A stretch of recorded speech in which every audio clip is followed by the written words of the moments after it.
வணக்கம், நான் உங்கள் நண்பன் புதுயுகம், போட்டித் தேர்வுகளின் துடைவன்.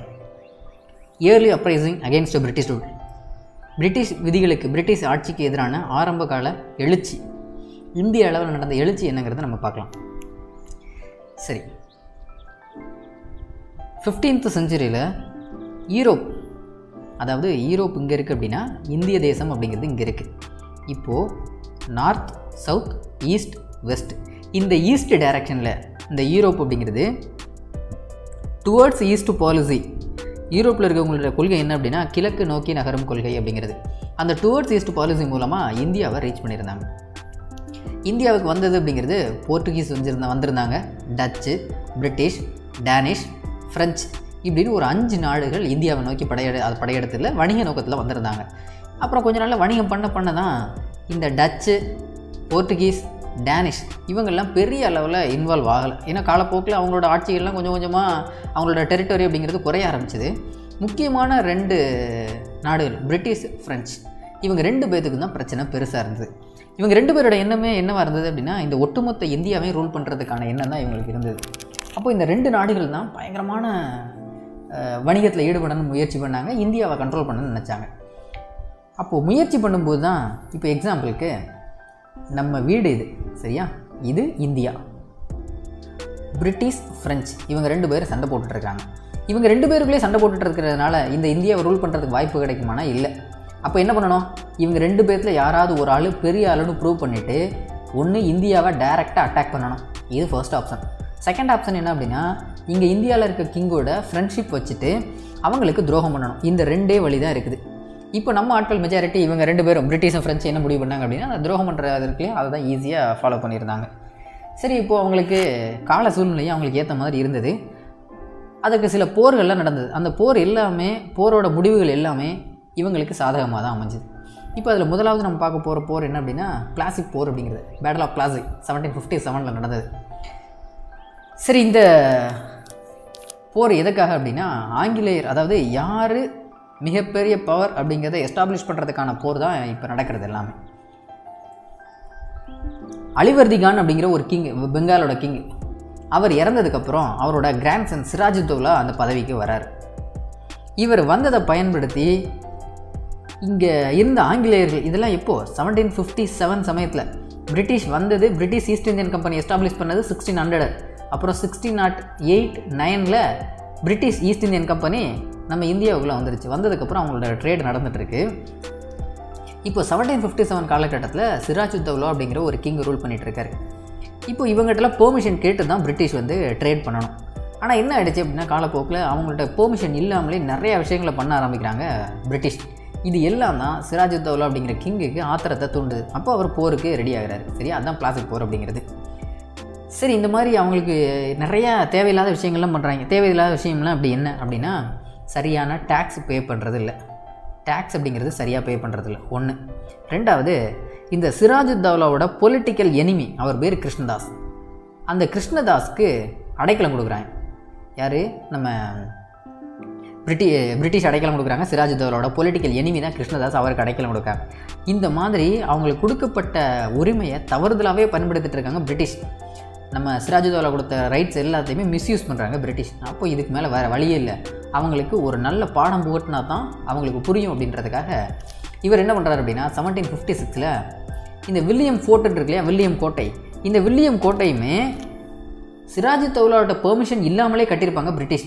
சரி, இருந்தாலும் போகட்டும் அப்படின்னு சொல்லி தான் விட்டுருப்பாரு சிராஜுத்தௌலா. ஆனால் இவங்க மேலும் மேலும் மிஸ்யூஸ் பண்ண ஆரம்பிச்சதுக்கப்புறம் தான் 1756 வில்லியம் ஃபோர்ட்டை அட்டாக் பண்ணுறாரு நம்ம சிராஜுத்தௌலா. அது மட்டும் இல்லாமல் அங்கே கிட்டத்தட்ட ஒரு 146 பேரை அரெஸ்ட் பண்ணி ஒரே ஒரு டார்க் ரூமில் அடைச்சிடுறாரு. அதில் 123 பேர் இறந்து போயிடுறாங்க. அந்த சண்டைக்கு பேர் தான், அந்த இறப்புக்கு, அந்த சம்பவத்துக்கு பேர் தான் பிளாக் ஹோல் ட்ராஜடி அப்படின்னு பேர், இருட்டறை துயரச் சம்பவம் அப்படின்னு பேர். அதை நடத்தினவர் சிராஜுத்தௌலா. அப்புறம் இந்த பிரச்சனை பெருசானது ராபர்ட் கிளைவால் ஒன்றும் பண்ண முடியல. ஏன்னா சிராஜுத்தௌலா பெரிய கிங், நிறைய படை இருக்குது. இப்போ நம்ம ராபர்ட் கிளைவ் என்ன பண்ணார் அப்படின்னா தற்போதைக்கு ஏதாவது பண்ணணும் அப்படிங்கிறதுக்காக சரணடைறதை தவிர வேறு வழி இல்லை. அதனால் சிராஜுத்தௌலாட்ட இந்த மாதிரி 2 பேரும் ஒப்பந்தம் போட்டு இனிமேல் நம்ம பிரச்சனையில் ஈடுபட வேண்டாம் அப்படின்னு சொல்லி அப்போதைக்கு சரி பண்ணிட்டார். அவங்க 2 பேர்த்துக்கும் போடப்பட்ட அந்த ஒப்பந்தம் தான், அந்த உடன்படிக்கை தான் அலிகார், ட்ரீட்டி ஆஃப் அலிகார் அப்படின்னு சொல்லி. இது 1757 பிப்ரவரி மாதம். சரியா? அலிகார், ட்ரீட்டி ஆஃப் அலிகார் முடிஞ்சு போச்சு. இது சிராஜுத்தௌலாவுக்கும் ராபர்ட் கிளைவுக்கும் போட்டாச்சு. இப்போ அமைதியாக இருக்குது. ஆனாலும் இந்த ராபர்ட் கிளைவால் ஏற்றுக்க முடியல. அது எப்படி நம்மளை ஒரு கிங் இந்த அளவுக்கு தோற்கடிச்சிட்டு அவனை சும்மா விடக்கூடாது அப்படின்னு சொல்லிட்டு இப்போ எப்படியாவது அடுத்தடுத்து நம்ம ஜெயிக்கணுமே, அதுக்கு என்ன பண்ணுறது அப்படிங்கும்போது பிரிட்டிஷ் என்ன பண்ணுறாங்க, சந்திரநாகூர் அப்படிங்கிற இடம், அது ஃப்ரெஞ்சோட பகுதி, அதை போய் அட்டாக் பண்ணுறாங்க. உடனே சிராஜுத்தௌலாவுக்கு வந்துருச்சு. இவங்க மேலும் மேலும் தேவையில்லாத வேலைகள் தான் பண்ணுறாங்க. அப்போ இவங்களை இனிமேல் விட்டு வைக்கக்கூடாது, இவங்களோட போருக்கு தயாராகிடணும் அப்படின்னு சொல்லி சிராஜுத்தௌலா ரெடி பண்ணுறாரு. இதே சமயத்தில் அதாவது சிராஜுத்தௌலா ஃப்ரெஞ்சோட சப்போர்ட்டோட நினைக்கணும்னு முடிவு பண்ணிட்டார். இங்கே பிரிட்டிஷ் என்ன பண்ணுறாங்க அப்படின்னா, இந்த சிராஜுத்தௌலாவோட படையில் இருந்த மிகப்பெரிய கமாண்டர் அவர் பேர் வந்து மிர் ஜாஃபர். அவருக்கு பதவி ஆசை காட்டுறான். நாம் மட்டும் சிராஜுத்தௌலா கொலை பண்ணிட்டோம் அப்படின்னா அடுத்து உன்னையை இந்த இடத்துல கிங்கை வைக்கிறோம் அப்படின்னு சொல்லி Robert Clive, British officer Robert Clive இந்த மிர் ஜாஃபருக்கு பதவி ஆசை காட்டுறாரு. இந்த மிர் ஜாஃபருக்கு அந்த மிலிட்டரி கமாண்டர்னு சொல்கிறோம் இல்லையா, அதுக்கு பேர் என்ன சொல்லுவாங்க அப்படின்னா மிர் பக்ஷி அப்படிங்கிறது அந்த பதவியோட பேர், மிர் பக்ஷி. இப்போ மிர் ஜாஃபர் அவரையும் ராபர்ட் கிளைவ் பக்கம் இழுத்துட்டான். அடுத்து ராய் துர்லாப் இவர் ஒரு ஹிந்து ரூலர். இவரும் சிராஜுத்தௌலாவுக்கு ரொம்ப நெருக்கமான ஆள். இவரையும் பதவி ஆசை அது இதுன்னு காட்டி ராபர்ட் கிளைவ் இழுத்துட்டார். அப்புறம் இன்னொருத்தர் ஜெகத் சேத் இவர் ஒரு பேங்கர். இவரும் சிராஜுத்தௌலாவுக்கு நெருக்கமான ஆள். இவரையும் ராபர்ட் கிளைவ் வாங்கிட்டான். அப்புறம் ஃபைனலாக ஒமிச்சந்த், இவர் ஒரு பிஸ்னஸ்மேன். இவரையும் நம்ம ராபர்ட் கிளைவ் விலைக்கு வாங்கியாச்சு. இவ்வளோ பேரும் இப்போ ராபர்ட் கிளைவ் பக்கம் இருக்காங்க. ஆனாலும் இவங்க எல்லாருமே சிராஜுத்தௌலாவுக்கு நெருக்கமான ஆட்கள். இப்போ இவங்க எல்லாத்தையும் வாங்கினதுனால அடுத்து போர் நடக்க போகுது, பிளாசி போர். அதான் பேட்டில் ஆஃப் பிளாசி அப்படிங்கிறது. அது ஜூன் 23, 1757 நடந்த போர். இதில் பிரிட்டிஷ் சார்பாக ராபர்ட் கிளைவ் இருக்கிறார். ராபர்ட் கிளைவ் வர்சஸ் இங்கே சிராஜுத்தௌலா, 2 பேருக்குமான போர் நடக்குது. இந்த போரில் கிங்கு சிராஜுத்தௌலா சொன்னதுமே ஒட்டுமொத்த படைகளும் அசைய போகிறதில்ல. என்னதான் இருந்தாலும் அந்த படைத்தளபதியோட கண் அசைவுக்கு தான் ஒட்டுமொத்த படையுமே நகரும். இப்போது சிராஜுத்தௌலா படைக்கு போருக்கு தயார் அப்படின்னு சொல்லி அறிவிக்கிறாரு. ஆனால் ஒரு படையும் நகரலை. ஏன்னா மிர் ஜாஃபர் இருக்கார் இல்லையா படைத்தளபதி, அவர் அமைதியாக இருக்கிறார். இவ்வளோக்கும் இந்த சிராஜுத்தௌலாவோட படையில் கிட்டத்தட்ட 50,000 சோல்ஜர்ஸ் இருக்காங்க. அதுபோக 40 கெனான்ஸ் இருக்குது, பீரங்கி படைகள். அப்புறம் 10 எலஃபன்ட்ஸ், அதாவது 10 யானை படைகள் இருக்குது. இவ்வளவும் இருக்குது. ஆனால் ராபர்ட் கிளைவ் பக்கம் வெறும் 3000 சோல்ஜர்ஸ் மட்டும்தான் இருக்காங்க. இவங்களை வச்சுட்டு போர் புரிய நிற்கிறாரு ராபர்ட் கிளைவ். ஆனால் என்ன பண்ணியிருக்காரு, ஒமிச்சந்த், ஜெகத் சேட்டு, மிர் ஜாஃபர் அப்படின்னு சொல்லி எல்லாத்தையும் விலைக்கு வாங்கி வச்சிருக்கிறார் ராபர்ட் கிளைவ்.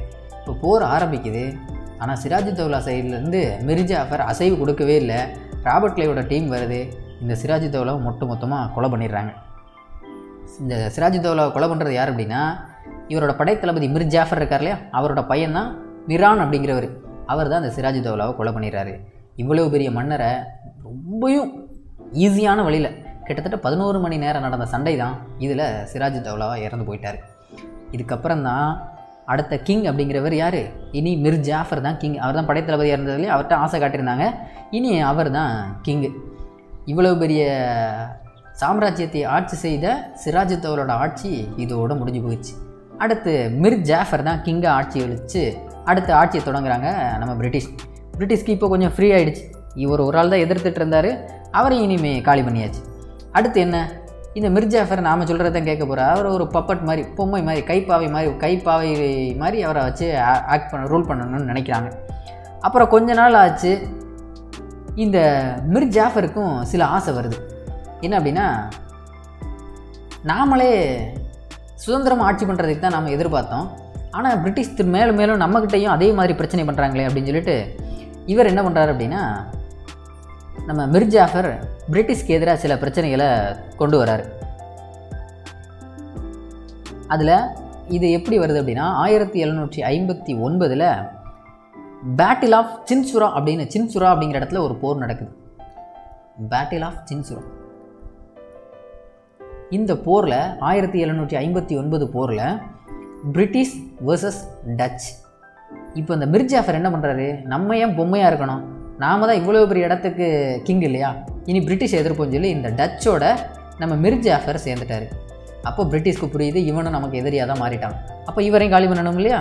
அதனால் இந்த போரில் யார் ஜெயிச்சது அப்படின்னா பிரிட்டிஷ் தான் ஜெயித்தாங்க. அப்போ இனி மிர் ஜாஃபருக்கு பதவி இருக்குமா, அவரோட பதவியை காலி பண்ணிட்டாங்க. அடுத்து அந்த இடத்துக்கு ஆட்சிக்கு வந்து தான் மிர் ஜாஃபரோட சன்னின்லா மருமகன் தான் மிர் காசிம். அடுத்து ஆட்சிக்கு வர்றது மிர் காசிம். இவரை யார் அப்பாயின்ட் பண்ணுறது, நம்ம ராபர்ட் கிளைவோட டீம், அதாவது பிரிட்டிஷ். ஓகேவா, இதுதான் பேட்டில் ஆஃப் பிளாசி. சிராஜுத்தௌலா ஞாபகம் வச்சுக்கணும் வர்சஸ் ராபர்ட் கிளைவ். இது போக முக்கியமான ஆள் மிர் ஜாஃபர், அடுத்து மிர் காசிம்.